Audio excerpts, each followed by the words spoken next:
Drink. Check. Cozy chair. Check. Have you let the dog out? If all are checked, let's begin our time together now. Hi, my name is Steph. You have reached a nice little corner of the YouTubes where I talk about cross stitch. So whether you're crafting, stitching, or cleaning the bathroom, I hope to make that experience a little more enjoyable for you.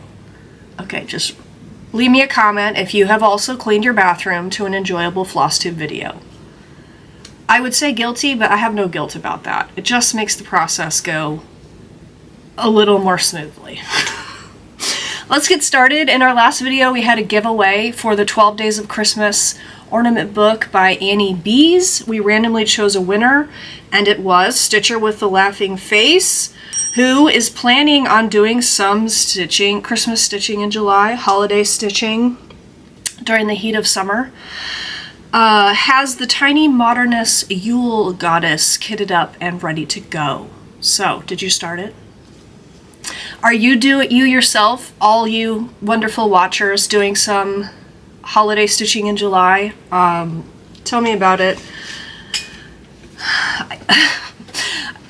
It just reminds me that the Jingle Ball is about 5 months away, and I'm ready to start sweating over that. So anyway, this video, we're going to give away a new release. So I do have some other new releases to show throughout this video, but we'll go ahead and show this one because it's going to be our giveaway. We're going to give away a copy of it's hard to say.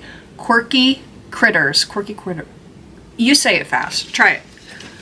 Quirky Critters by Twin Peak Primitives. This is a pamphlet that has all 7 of these designs. To enter the giveaway, I'd like you to answer the question of which one you like the best, because I ordered copies of this pattern based on one. I completely was smitten by one of these ornaments. Can you guess which one it was? Maybe not. This dog. I don't know. He just wooed me instantly.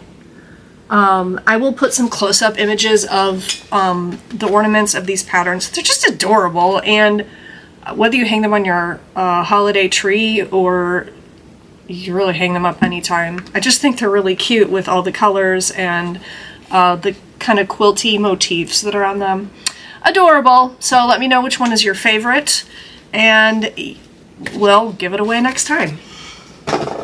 So we have lots of fun things to discuss in this video. I had a big finish, I had a big start, and I can't wait to show them to you. But first of all, I really hope that in a few days I'm going to see you in person at Midsummer Stitch. It's going to be so fun. In the last couple weeks since our last video, we added Flosstuber tables. We decided to ask some duos and trios. One of them is a group of, I think, 6. The reason we didn't ask singular people is because they're going to be hosting a table, and it's kind of a lot of pressure to like kind of keep the conversation going to put on a single person's shoulders. So we focused on duos, also wanted to focus kind of on newer channels, shine the spotlight on some Flosstubers that we think are doing just an amazing job with their channels. They're all very positive, friendly, enjoyable people to hang out with. Here's a little Midsummer Stitch reel that's only a few seconds where you'll see all of the Flosstubers that are hosting stitching tables.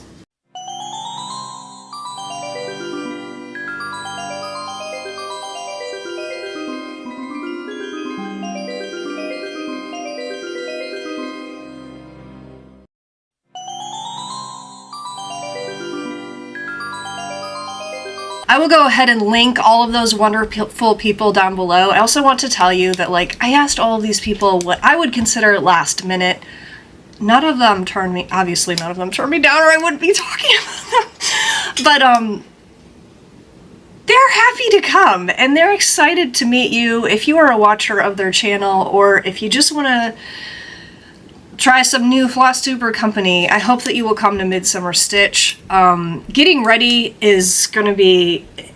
We have designed this event where you can just roll on in and enjoy different parts of it. There's a lot of different aspects, some of which you don't even, I mean, the whole time, if you prefer not to be on camera, it's going to be a perfectly enjoyable event. If you just want to bum around and you're not feeling social, it'll still be fun. There's plenty to enjoy. We have 2 free classes that are happening during the event.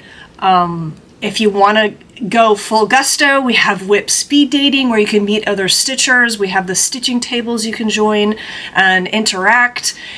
It's just going to be a fun 2 days, and I hope that you'll be there. Tickets will be on sale pretty much until the event ends, so if you find yourself with a free weekend, come on over, join the party. I cannot wait to see you. I would like to start with a new Lindy Stitches Airmail pattern. This is just a single new title release for me. It is Airmail August, and I fell in love with a duck. This is Airmail August. The duck is called a ringed teal, and it is very colorful. I mean, sometimes they are zhuzhed up a little bit with this geode concept that I decided to go through the whole series, but this duck is a very colorful duck. He has the cutest little peachy polka dot chest, just adorable. August is my birthday month, so you do the math. Why did I pick 82? Why is it inspired with an 80s color palette? Well, here you go. I don't really technically know if this is an 80s color palette. This, in my mind, this is an 80s color palette. I like the orangey brown and like, I don't know. My mom had like the baby blue accented kitchen when I was growing up, so I'm not an expert on color theory, but this says 80s to me. So here's the ring teal. You can find floss packs, finishing packs, and all the regular airmail goodies in my shop, and the links will be down below. The airmail series is wrapping up. The only months that we have left are October, which is coming out this year, December, January, and April. April strangely got mixed. I feel like I should have taken care of April already, but that will be the grand finale, Airmail April. And then we'll have all 12 months out, and I can't believe it's over. The Endangered Species Club, Species, is going to change July 20th. So if you wanted a copy of the right whale, the North Atlantic right whale, the last day you can pick this beautiful pair up is July 20th, and then we're going to have the next one, which of course is cute. Those are the specifically Lindy Stitches based announcements.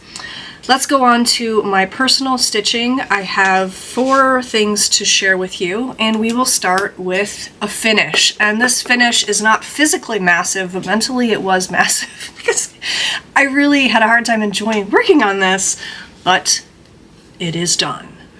This is Pride and Prejudice by Gera, and it is complete. It's finished. Now, in the pattern for this, it is a full coverage stitch, meaning that you know, every single stitch would, every single space would have a stitch. I decided to pick a fabric that is the exact color of the background DMC and avoid stitching all the background. I won't tell you what linen this is because the company is now defunct and you cannot get it. But I think this stitch would honestly look good on pretty much any blue. Like any dark blue, it would really pop. This called to me because of my cat Walter, who is almost 20 pounds, and he is a big cuddle bug. And when I'm reading or watching TV, he is more than happy to lay all over me and, you know, step all over me and just be a big cuddle bug cat. So I love this. I will order a nice fancy square frame for it and get it up on my wall. Next up, I had talked to you about wanting to start this big project, this being on my stitchy wanna stitch list for quite some time. I decided to take the plunge and go ahead and start All Creatures Great and Small by Barbara Anna. love this piece, and I was going to stitch it on a creamy neutral, how you see it on the cover photo. The original is actually stitched on vintage comfort. Oh my gosh, what is with me? What is with words today? Vintage country mocha linen, and it's glorious. I sat down to start it on 36 count using 2 strands because I prefer stitching with 2 strands. I don't know why, I just do. And I stitched a line and I was just like, I don't want to. The 36, I don't know. I don't know if it's something about my eyes and just being really picky about how my needle feels going through the holes. I just wasn't feeling it, so I bumped it up to 32 count. And I wish I could be a 40 count stitcher. I think things that are smaller are more easily framed, more easily hung on the wall because you have more space.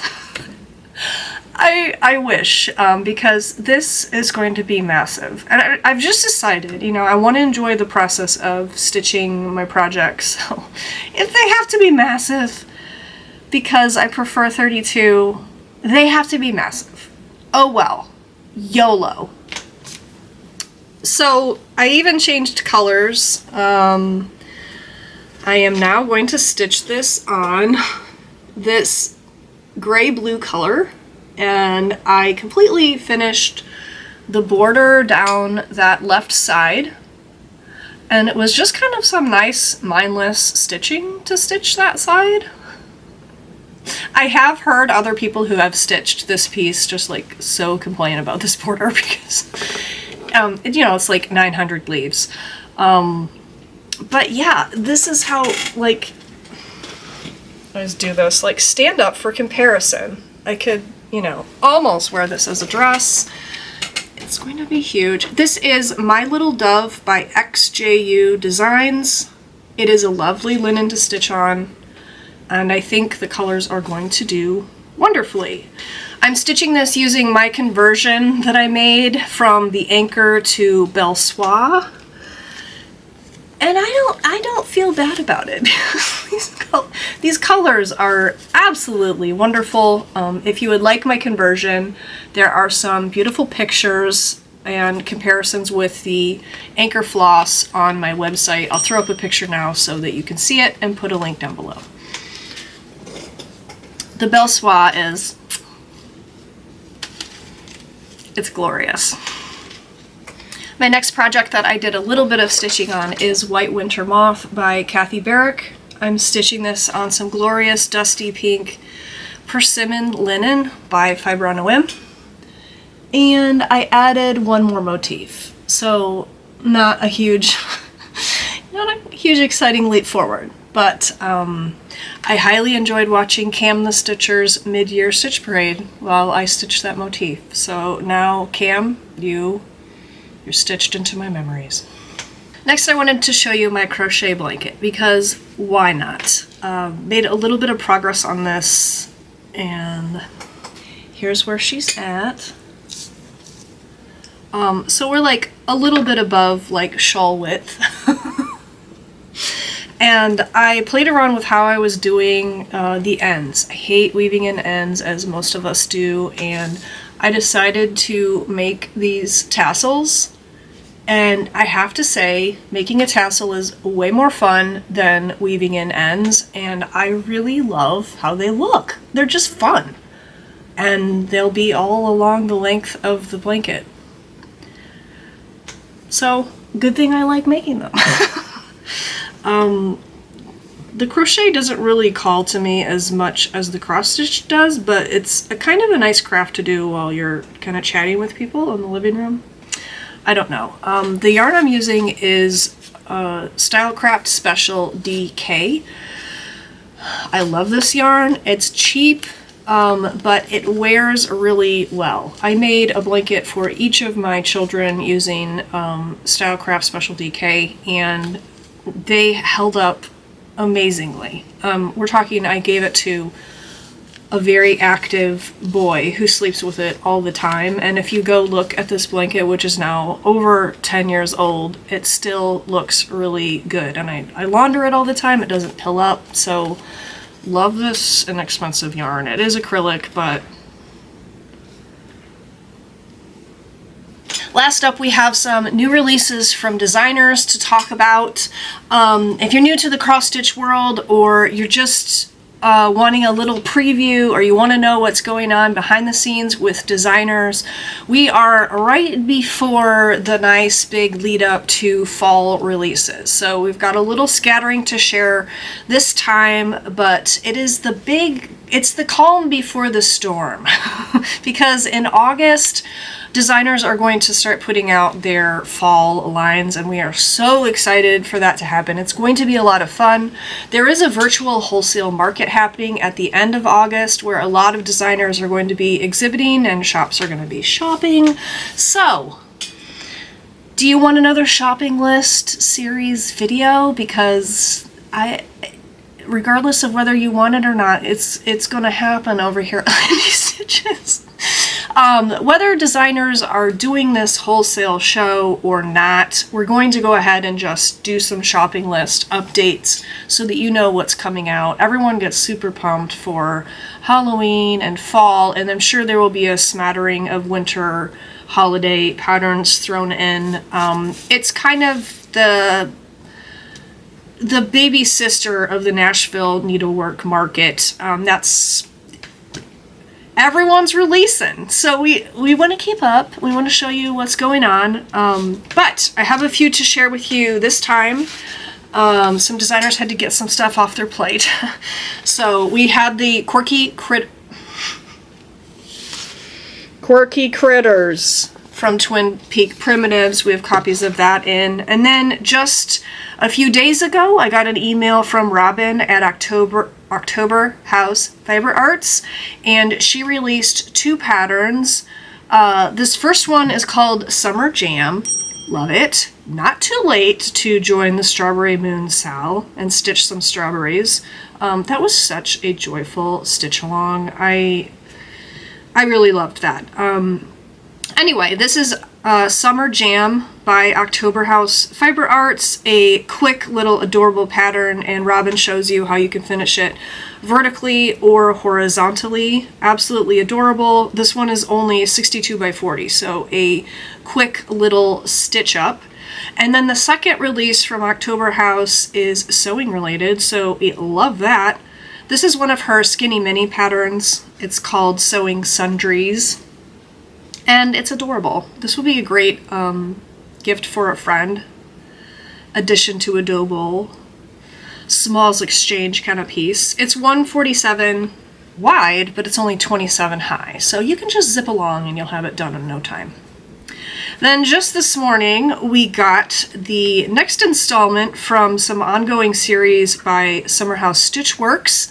The greatest of these series has been super popular. You knew there would be 3. We already had Faith, Hope, and now to wrap up the series, we have Love.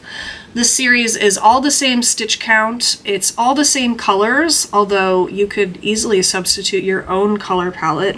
I love this one. Get it? Those leaves on the side of the vase, they are so pretty. Maybe they're supposed to be flowers. I don't know. I like them, okay? These are all finished with Lady Dot Create Grubby Frog linen, and I have been a long-term fan of Grubby Frog. Absolutely beautiful. And then we also have 2 more installments in the Fragments in Time 2024 series. We have number 5, which Beth gave us some great notes on number 5 and number 6. This is an elegant Victorian brick house on the banks of the Susquehanna River. Did I say that right? Okay, so that's number 5. And then number 6 is this adorable little house. I really like that one. Number 6, she says, is her husband's great-grandparents' home. So these are all based on historical homes in Beth's family, and if you want to know more about each building, you can click through the listings and check those out. The fragments and time patterns are only $6. They're adorable little cards. They remind me of like those recipe cards and like craft cards that, you know, our moms used to get in like mail order subscriptions. Is anyone following me with that? Okay. The last thing I wanted to show you from the shop is another option from Lowry work stands. This is called the Little Lowry. And look how cute it is. So the Little Lowry is actually just this extension. So we're assuming that you have a Lowry base plate and you have a Lowry side clamp that holds your project. This is a little piece that you could use to stitch at the table or take on your retreats and stitch at the retreat table with your Lowry. Super, super handy. So I don't have the side clamp on here right now, but if you don't have a Lowry stand already, you can purchase the base plate and the side clamp to make this whole little setup. But this is just super handy, especially if you already own a work stand and you want more travel options. Lowry also has a table clamp kit. That's a clamp that works kind of the same way. You can clamp it onto an armchair to stitch on the porch. I will insert some footage of me doing that here. Or a table if you have a table nearby. It just depends on where you want your thing to be sitting. Love this. We also had a request from a customer asking if they could use the Omnique device holder with the Lowry, specifically the Little Lowry, and the answer is yes, you totally can. So the Omnique device holder is super versatile. You can use it to hold your phone or a very small tablet. I was just like messing around with this, and look at this. Look how wide this can get. Oh my gosh. You can see I have my dirty phone on it. You can change the tilt. You can change the direction, and it just holds your device securely right here on the L bar. Is that the L bar? Right there on the cross section of your Lowry work stand. But it just clamps on with a little clamp. So technically you only need to be able to clamp this somewhere to use the Omnique device holder. So if you're using a different kind of stand, well, would that clamp work on it? That's the question you would need to ask on whether or not this would be a handy addition to your stitching setup. I just like how you can like change the where it's sitting in so many different ways. That's all I had for you today, friends. Let me know what you were stitching on or what you cleaned while you watched this video. Don't forget to tell me what your favorite quirky critter is down below to enter the giveaway, and I sincerely hope that I will see you soon, face to face at Midsummer Stitch. Please come join us because you're wonderful, and we deserve to spend some time with you, right? Okay, see you there. Bye, friends.